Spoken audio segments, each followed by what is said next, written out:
His story begins like a political thriller.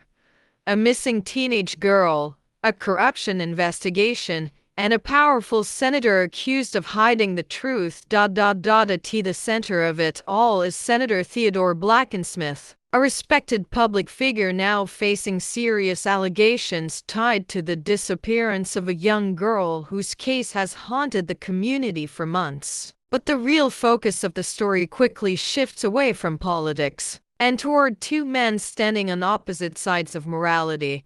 One is Ben, a police officer under internal investigation.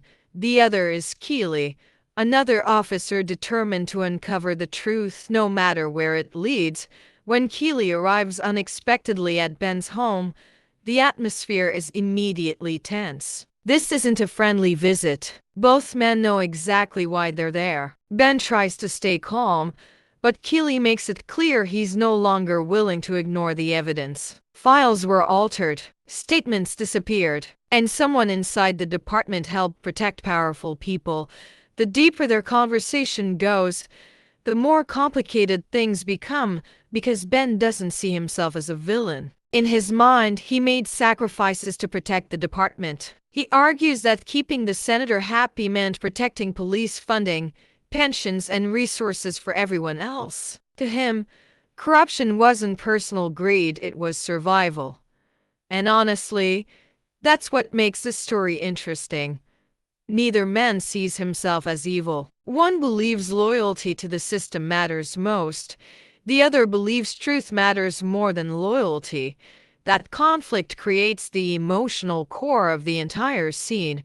Keeley refuses to compromise his ethics, even when Ben warns him about the consequences. The department may turn against him. Powerful people may destroy his career. But Keeley still pushes forward because he believes justice for the missing girl matters more than protecting reputations. Then the story takes another turn.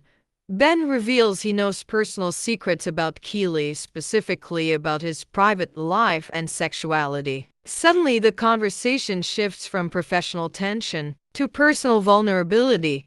The implication is clear. Ben is trying to gain leverage, not through violence, but through fear.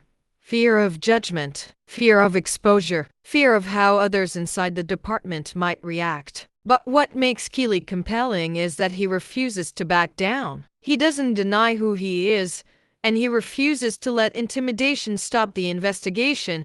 That moment becomes incredibly important, because the story stops being just about corruption and politics. It becomes about identity, integrity, and the pressure people face when institutions reward silence over honesty. As the conversation grows more emotionally charged, Ben attempts to blur the lines between manipulation and connection, hoping he can convince Keeley to let things go quietly, but Keeley stays focused on the bigger picture. Just as by the end of the story, the tension between them feels tragic more than hateful. Ben isn't completely heartless, and Keeley isn't completely untouched by the emotional pressure, but their values are fundamentally different. One man believes protecting the system justifies compromise. The other believes truth matters even when it costs everything. And in the final moments, Keeley makes his choice clear. He may understand Ben, he may even sympathize with him, but he's still going to report the truth, because sometimes the hardest thing a person can do is stay honest in a world built on silence.